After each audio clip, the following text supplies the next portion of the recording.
Hey there, CJ Math students, and welcome to Notes 3.12 Part 2. So let's get right into it. Sophia bought $12 worth of gifts for her friends. She needs to add 11% tax. How much will she pay in all? So again, the how much will she pay in all is key.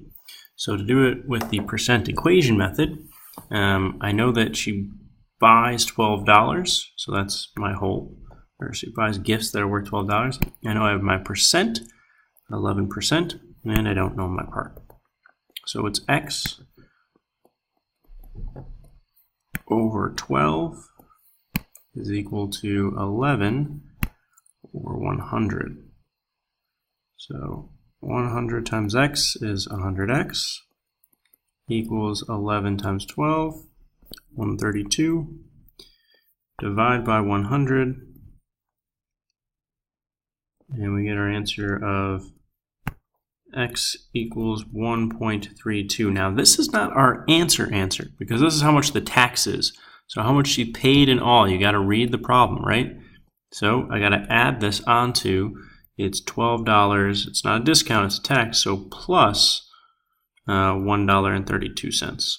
So what does that pay? She has to pay $13.32. Well, the way to do this is to say, I know I have a tax here. So that's going to be 111% of the price. So 12 times 1.11. You do that math, you'll still get $13.32. So two ways to do it. All right, number 4. Natalie bought a compact disc for $13. An instant rebate gave her a discount, and she only had to pay $10.92 for the CD. What was the discount as a percent that the instant rebate gave her? Write the number as your answer and choose percent as the unit. So we know she pays $13, that's the whole. We also know that a rebate, we don't know what percent it is, but ended up having her pay $10.92. That's the part. So basically we have to go ahead and find the percent, right? Now think about what this is actually going to give us. If we do $10.92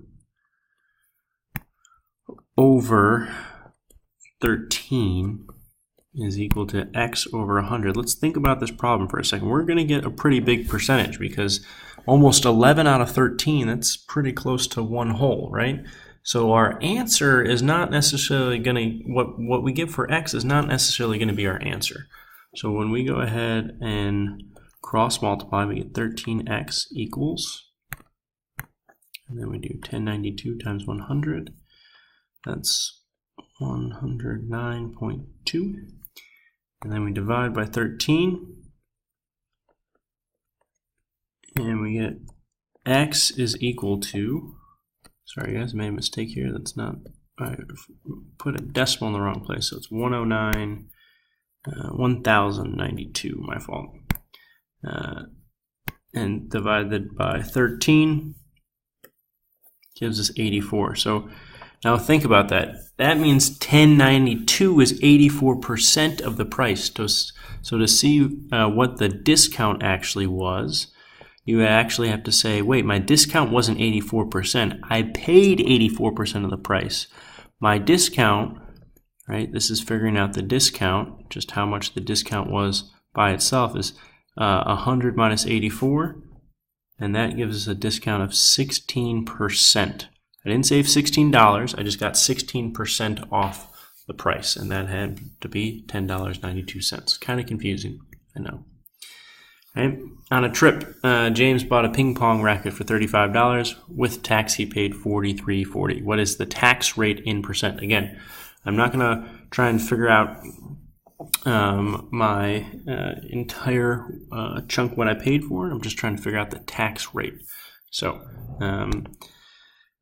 think about it. So the part is actually 35. Sorry, no, the part is actually 43.40 because he paid more than the whole of $35. We don't know the percent, right?